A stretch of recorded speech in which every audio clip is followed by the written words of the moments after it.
شايفين في تقريبا كل مكان في الفندق تقدر تنزل منها على البول. اكبر تنوع بوفيه على مستوى الغردقه كلها. اللوكيشن هنا تحفه والاجواء بتكون مهيئه قوي للعشاء الرومانسي.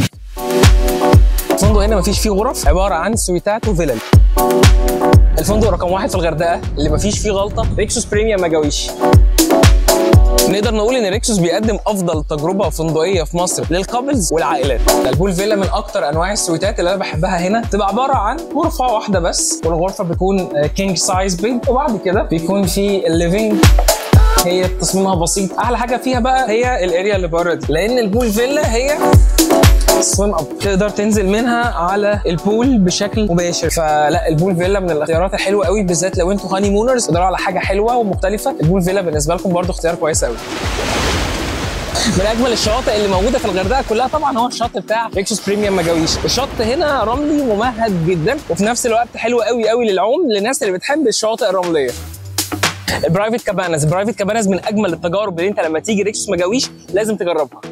برايفت كابانا هي اجينست تشارج. في برضه هنا الشازلونج، وجوه بقى حكايه ثانيه يعني.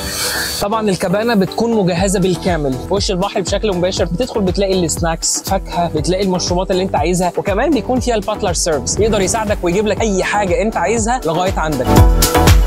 فانيلا ايس كافيه من الاماكن الحلوه قوي هنا اللي موجوده، لان هم اوريدي متخصصين هنا في الايس كريم، وكالعاده الكواليتي لا تقارن باي حاجه ثانيه.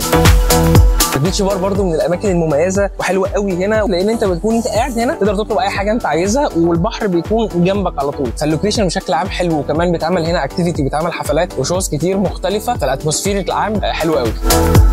من افضل واحسن الاماكن اللي هنا هي البانوراما بار، ادلتس اونلي للكبار فقط، موجود يوميا من الساعه 10 الصبح لغايه الساعه 12 بالليل. البانوراما بار بتكونوا شايفين فيه تقريبا كل مكان في الفندق، وهو ليه بانوراما فيو على البحر بشكل مباشر. مطعم سولت هو مطعم متخصص في السي فود، متاح مجانا لكل الجست في ريكسوس بريميوم مجاويش. اكتر حاجه طبعا حلوه هنا في المطعم بشكل عام مش الديكور، هو اللوكيشن بتاع المطعم نفسه، لان المطعم تقريبا جنب البحر على طول.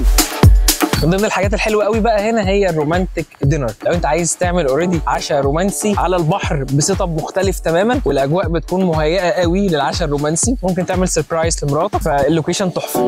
مطعم تركواز هو المطعم الرئيسي هنا اللي بيقدم الفطار والغداء والعشاء بنظام الاوبن بوفيه. تنوع الاصناف هنا كبير جدا جدا جدا، في كل الفرايتي، اي حاجه انت ممكن تتخيلها. التيست بتاع الايتمز هنا عاليه قوي. في الجزء الخاص بالركن الشرقي هنا النهارده عاملين كوارع، حمام، محشي. مفيش اتنين ممكن يجوا ريكسوس وممكن يختلفوا على جوده الاكل والتنوع بتاع الاكل، وقد ايه الاكل عندهم فعلا مميز.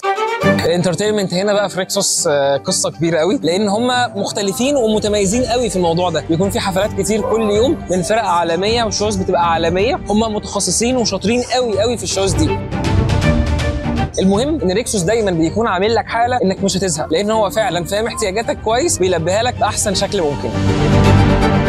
ريكسوس بريميوم مجاويش من الفنادق اللي كسرت معايير كتير قوي وفرضت نفسها على السوق وبقت رقم 1 بجداره. الخدمه اللي ريكسوس بيقدمها هو منفرد بيها. هو اي عيله او اي كابلز هيجوا ريكسوس هيتبسطوا، ده انا اكد لكم عليه.